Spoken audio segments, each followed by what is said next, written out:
Nuestro tema para analizar el día de hoy es la Europa napoleónica. Obviamente nuestro principal personaje es Napoleón Bonaparte, que nació en 1769 y muere, como bien sabemos, en 1821. Para algunos historiadores, esta figura es capital para poder entender parte del siglo XIX y entonces así lo definen como que alteró la historia de Europa y que, por otra parte, entonces Bonaparte fascinó a sus contemporáneos como Lord Byron, Goethe, Schiller y Hegel, que la admiraron sin cortapisas, mientras que otros como Walter Scott, que es un escritor inglés, obviamente pues no lo veía con muy buenos ojos. Uno de los grandes compositores de aquel entonces, que es Beethoven, le dedicó una de sus sinfonías, pero obviamente cuando lo ve coronarse como emperador francés, retira la dedicatoria a la sinfonía La Heroica. Bonaparte, para otros estudiosos, pues es una leyenda en vida que también él, como supo de la importancia del impacto histórico que estaba teniendo, cultivó de muchas maneras y todos los medios a su alcance los ocupó para hacer ese culto a su persona. Entre ellas, como lo hemos visto en la pintura, sabemos que Napoleón dejó un texto que se llama Memorias de Santa Elena, que rápidamente va a ser publicado en 1821, al momento de su muerte, y en donde él se concibe a sí mismo como un liberal, hijo de la Revolución Francesa, en donde como buen ilustrado, pues tenía la idea de exportar estas ideas a toda Europa, la libertad, la igualdad y la fraternidad, y que en el mejor de los casos lo que planteaba Napoleón era la creación de una Federación de Naciones Europeas, lo que hoy en día sería la Unión Europea.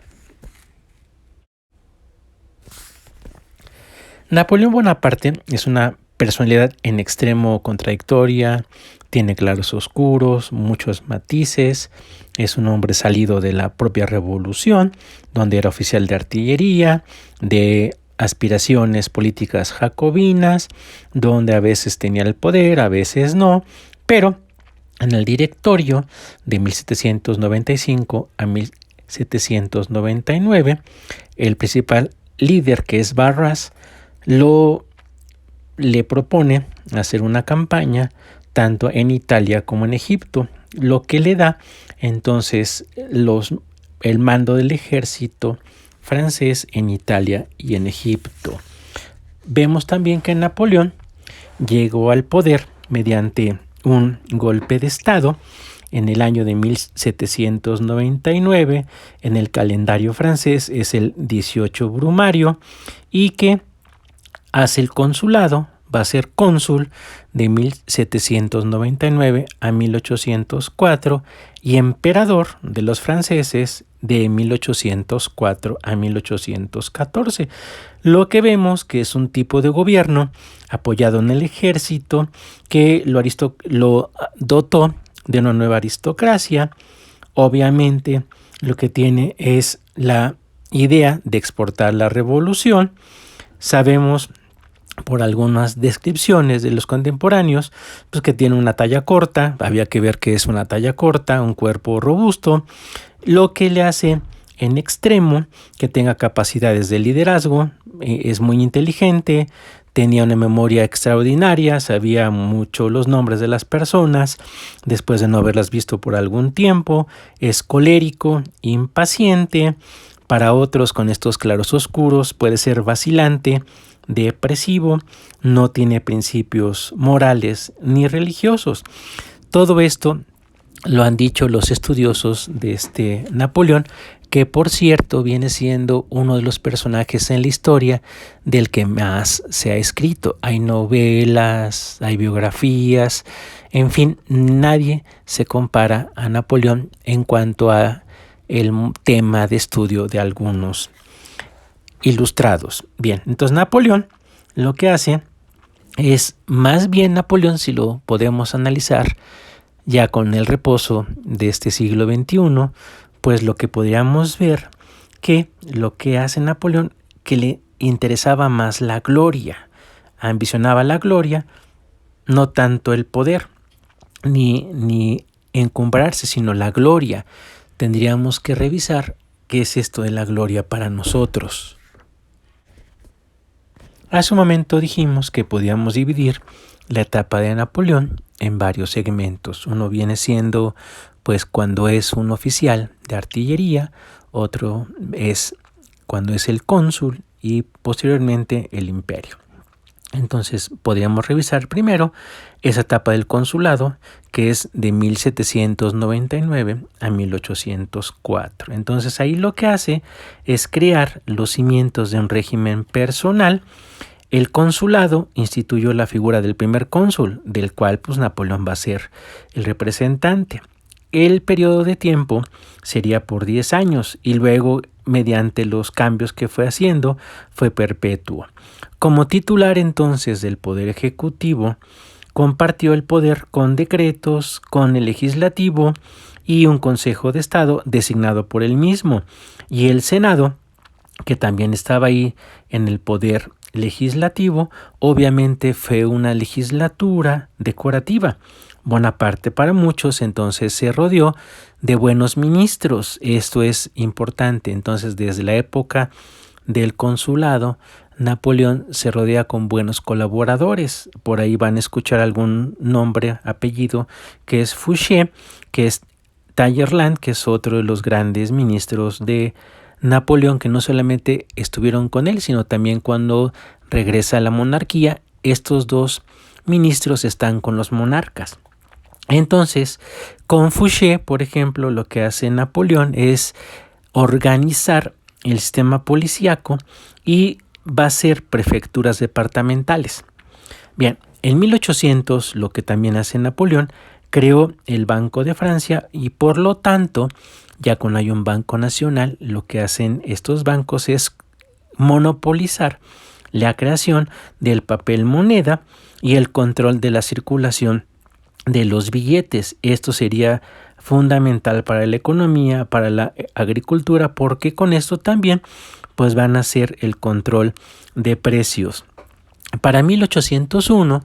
después de muchos años de no tener relaciones con el Vaticano, hacen un tratado mediante el cual pues lo van a reconocer, y vemos también que lo que hace Napoleón para 1802 es crear un verdadero sistema nacional de educación primaria y secundaria, lo que conocemos como el liceo, y la educación va a ser universal. Vemos que también que para 1804 lo que hace mediante su papel de cónsul es hacer un derecho napoleónico, es decir, crea un código civil o el código napoleónico, donde sería la recopilación de todas las leyes las cuales se van a aplicar en toda Francia. También lo que hace es tener departamentos, lo que sería en nuestra realidad política de las gubernaturas, también hace eso, y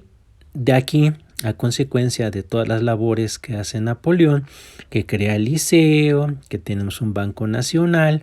que lo que hace también es reconocer, aunque no sea la religión oficial, reconocer al Vaticano como una fuerza política, pero con las debidas limitaciones. Vemos entonces que con esto pues, lo que hace Napoleón es cimentar el nacionalismo francés de los siglos XIX y XX, donde Napoleón va a ser, aún hoy, siglo XXI, pues como el constructor de la Francia nacional. Es muy importante esto último que estoy diciendo, porque Napoleón, pues prácticamente en su momento hizo muchísimas cosas y construyó las bases de la Francia moderna. Con lo analizado hasta el momento, lo que podemos decir sobre la carrera meteórica en política y en el ámbito militar de Napoleón Bonaparte es que para los franceses, si les preguntamos quién es, dirían que Bonaparte y el imperio son una época gloriosa para la historia francesa. El imperio, para otros historiadores, pues viene siendo una expresión de una ambición ilimitada de nuestro personaje, en donde utilizó una política de conquista para que Francia dominara vastas extensiones de tierra, y obviamente para estos que no son adeptos de Napoleón ni su imperio, representa un desastre para el pueblo francés, no solamente por el costo de vidas, que estiman como en 4 millones de muertos en este periodo napoleónico, sino que ocasionó pues una crisis posterior para Francia. Bien, Napoleón, siguiendo con nuestra explicación, sería proclamado emperador de Francia el 18 de marzo de 1804, en donde pues vemos que Napoleón pues va a tener otra vez guerras, vence a los austriacos en Austerlitz y Jena, va a hacer frente a la tercera coalición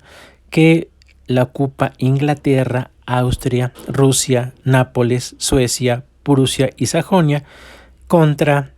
los franceses, pues en la cual gana, aunque sabemos que su armada pues va a caer derrotada en la batalla de Trafalgar por la escuadra de Nelson. Obviamente a partir de 1808 ocupa España hasta 1813, y ahí va a ser una guerra costosísima para los ejércitos franceses, ya que se tiene que encontrar contra el ejército inglés, españoles y también los portugueses.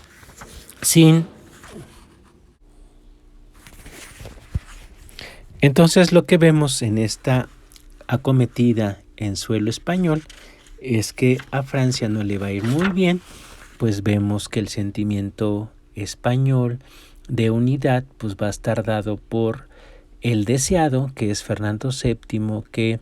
como está preso en Francia, pues muchos españoles que instituyen estas juntas pues van a querer su regreso. Francisco de Goya, uno de los grandes pintores españoles de aquel entonces, sacó una serie de pinturas que son las que estoy pasando ahorita, que son los episodios negros, que destacan mucho ese sentimiento oscuro de la ocupación francesa en España, a lo cual los españoles llaman su lucha de independencia por tratar de quitarse de encima a Francia. Entonces vemos que Napoleón Bonaparte, siguiendo con sus guerras por toda Europa, el 24 de junio de 1812 invade Rusia con un ejército de 650,000 soldados aproximadamente, lo que da pie a nombrarla como la Gran Armada. Derrota a los rusos, incendia Moscú y les da una buena paliza en Borodino, que es una de las batallas, pero pues no puede someter a Rusia y tiene que retirarse, que es una retirada espantosísima, de los cuales solamente llegan a salvo 100,000 soldados. Y vemos entonces que en 1813